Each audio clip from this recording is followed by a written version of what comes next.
not a thread or a shoestring. It would seem as though Abraham was just a little bit discouraged as he saw Lot driving his flocks and herds downhill toward the Jordan Valley, having chosen all the best land for himself. For just then God said to him, "Lift up now thine eyes, and look from the place where thou art, northward and southward, and eastward and westward. For all the land which thou seest, to thee will I give it, and to thy seed forever. Arise, walk through the land in the length of it, and in the breadth of it, for I will give it unto thee." It was as though God said, "Cheer up, you don't need to mind that Lot chose as he did. All this land shall be yours, Lot's land too, and all the rest, all the whole wide world."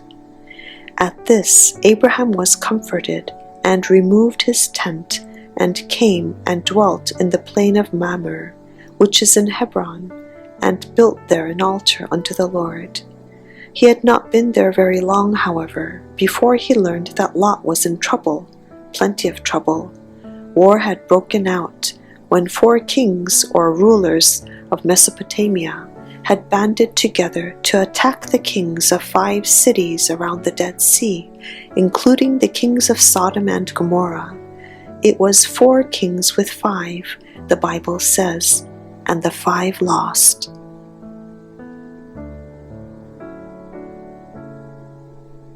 The victors took everything they could carry away from Sodom and Gomorrah and went their way, and they took Lot, Abraham's brother's son, who dwelt in Sodom, and his goods, and departed.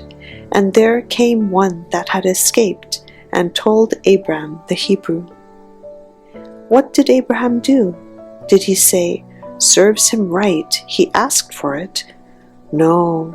Instead, without a moment's hesitation, he armed his trained servants, born in his own house, 318, and pursued them unto Dan. We must remember that there were no policemen in those days.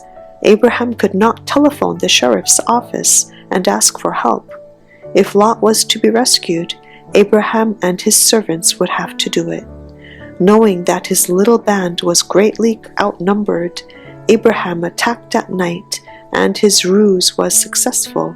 He chased the enemy almost all the way to Damascus, and rescued not only Lot and his family, but all his goods, also all the spoil which the 4 kings had taken from Sodom and Gomorrah.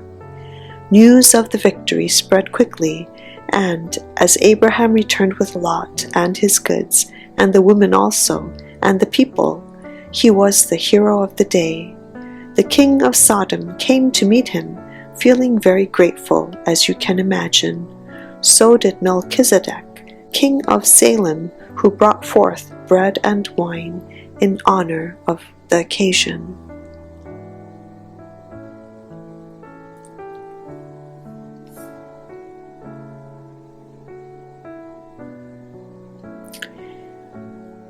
This Melchizedek, the Bible says, was not only a king, but also the priest of the Most High God.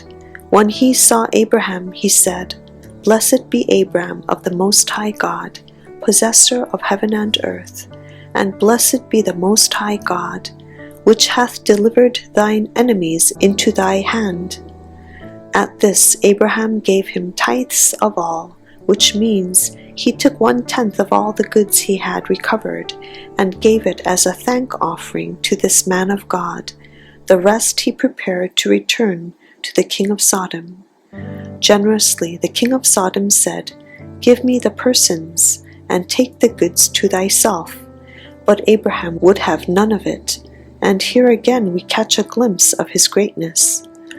"I have lifted up mine hand unto the Lord, the Most High God, the possessor of heaven and earth," he said, "that I will not take from a thread, even to a shoe latchet, and that I will not take anything that is thine, lest thou shouldest say, I have made Abram rich, save only that which the young men have eaten, and the portion of the men which went with me."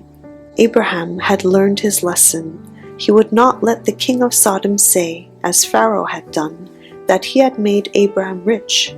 Never again would he accept favors from any earthly ruler. How could he oppose the wickedness of Sodom if he accepted money from its king? From now on, his motto was, "Not a thread or a shoe latchet from any source such as this." And that's a grand principle for every boy and girl to follow. Never accept a gift that might tie your hands or silence your voice in your witness for right and truth. Never take a bribe of any kind, not even a thread or a shoestring. Abraham was a very rich man and paid tithes of all his goods to Melchizedek, the priest of the Most High God. Melchizedek then blessed Abraham for his faithfulness and generosity.